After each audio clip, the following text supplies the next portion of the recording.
जय हिंद एवरीवन। आज का ये वीडियो डेडिकेटेड है सीएपीएफ के सेकंड पेपर के लिए, that is subjective in nature.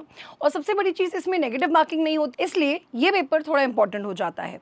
अब हम लोग देखते हैं कि कैसे हम लोग एक बेहतर प्रेसी लिख सकते हैं, how we can score the maximum marks out of 20, right. So सबसे पहली चीज़ हम लोग ध्यान देते हैं कि क्या क्वालिटीज़ होती हैं प्रेसी की and how we should write that. We will take that with the help of an example.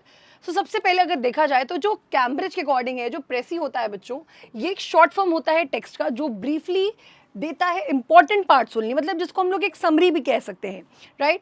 What are the qualities of a good precis? एक गुड प्रेसी की क्वालिटीज क्या होनी चाहिए according to the examiner? Now clarity बहुत चाहिए, मतलब आप जो भी लिख रहे हैं उसमें आपकी वोकैबुलरी पोर्शन, आपका ग्रामर जो आप यूज़ कर रहे हैं, हर एक चीज़ बहुत क्लियर होनी चाहिए। जो पैसेज से आपने समरी निकाली है वो उसी को ही डिपिक्ट करना चाहिए। It should be a mirror of that particular passage only. उसमें आपका बहुत ज़्यादा सेंस इन्वॉल्व नहीं होना चाहिए। Correctness, that it is vocabulary का सेंस ऑफ करेक्ट होना चाहिए, वोकैबुलरी आपकी सही होनी चाहिए, ग्रामर यूज सही होना चाहिए, सेंटेंस जो आप फ्रेम कर रहे हो दैट शुड बी करेक्ट।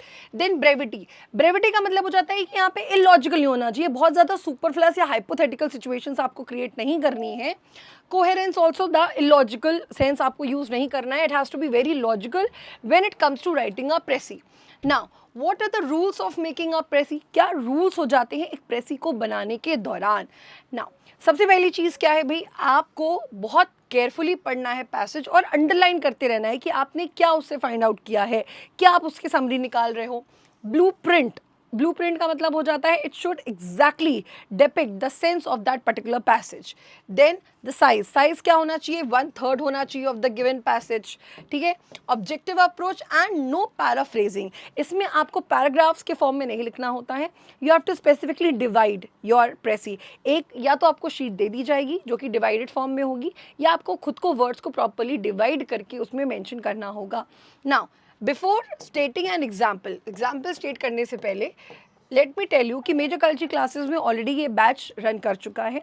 अगस्त में पेपर है, बट आर्ट जो है, ये लाइन कट, ऑल्दो हमारा पेपर अगस्त 2025 में है, but writing is an art और it takes time to be the best writer. और जब हम लोग बात करते हैं इस सब्जेक्टिव पेपर की, तो इसमें जो आप वर्ड्स का यूज़ करते हैं, जो लैंग्वेज आप यूज़ करते हैं, it can not be so novice. इसीलिए आज ही से आप ज्वाइन कर सकते हैं हमारा CDA CAPF बैच, जो कि ऑलरेडी रन कर रहा है। उसके लिए या तो आप डाउनलोड कर लो major culture classes learning app, या फिर आप कॉल कर सकते हो 9696330033 पे।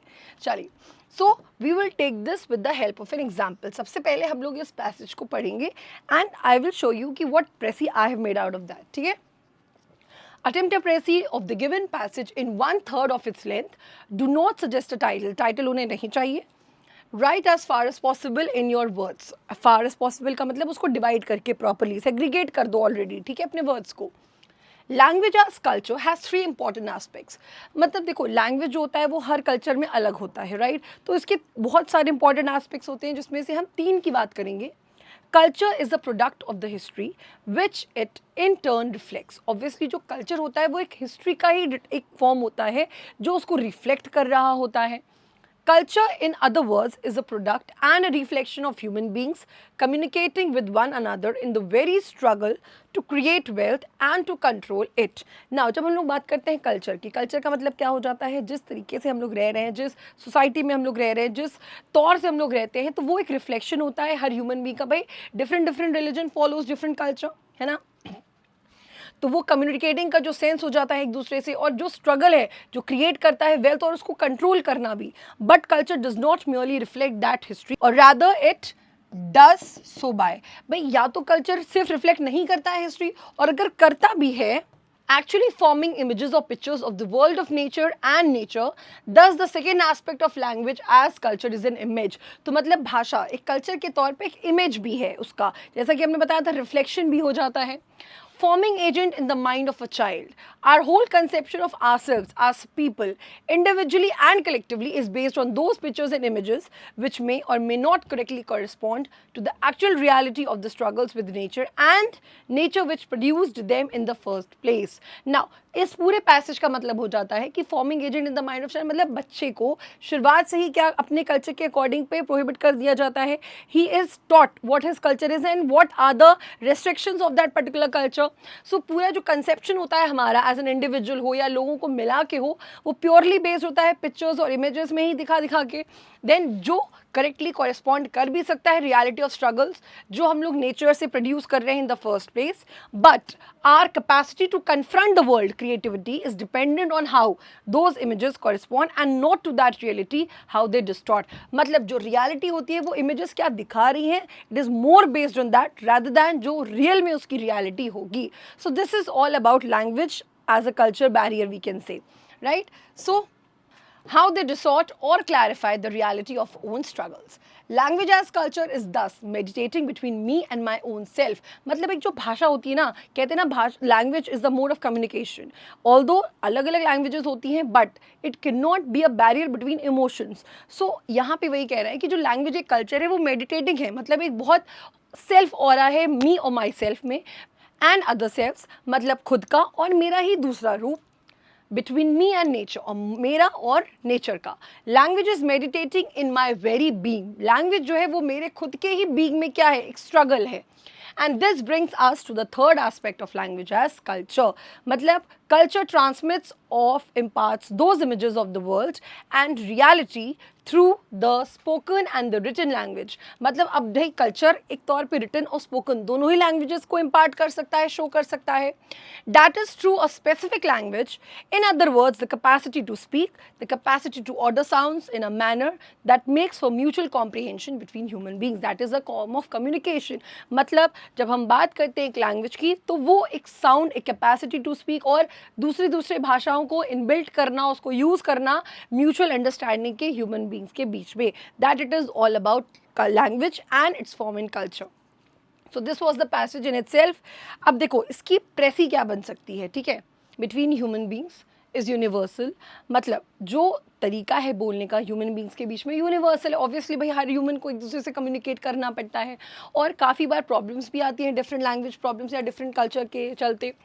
This is the university of language, a quality specific to human beings. It corresponds to the universality of the struggle against nature and that between human beings. मतलब ये exist करती है पूरे universe में between human beings, उनके struggle nature के या आपस में. But the particularly of the sounds, the words, the word order into phrases and sentences. मतलब हम जो शब्दों को use करते हैं phrases के form में, paragraphs के form में, sentences के form में, and the specific manner or laws of their ordering is what distinguishes one language from another. भाई ultimately एक language को दूसरी language से differentiate कौन करता है? उसके words, sentences, phrases. Thus, a specific culture is not transmitted through language of a specific community with a specific history. मतलब अगर हम बोले कि सिर्फ एक culture ही specifically transfer हो सकता है language से, तो that is not true. So this line says, thus a specific culture is not transmitted through language of a specific community with a specific history. Written literature and orator are the main means जिससे एक particular language को transmit किया जाता है with the help of images of the contained in the culture it carries. मतलब language carries culture, language carries culture and culture carries, particularly through orator and literature, the entire body of values by which we come to perceive ourselves and our place in the world. मतलब language carry करता है culture को और culture as a whole carry करती है पूरे orator, literature और सारी values को जो हम समझते हैं खुद से, and we come to exist in this world.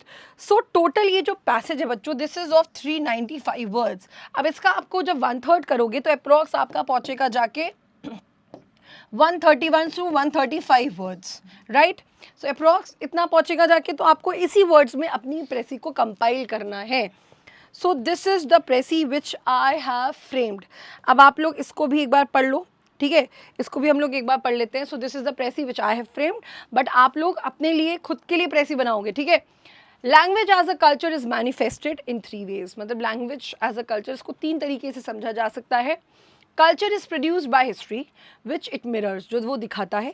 The second aspect answers the question, how does history mirror itself? History खुद को कैसे predict करती है, दिखाती है. The answer being through the formation of the image in the mind of the child. मतलब किसी भी इंसान के दिमाग में जो history की image होती है, in that form. These images are transferred further via a specific language. This is the third aspect. और एक अलग अलग लैंग्वेज के तौर पे इसको अलग अलग तरीके से डिपिक्ट कर दिया जाता है, एंड वो थर्ड एस्पेक्ट होता है. The potential of humans for mutual comprehension is universal.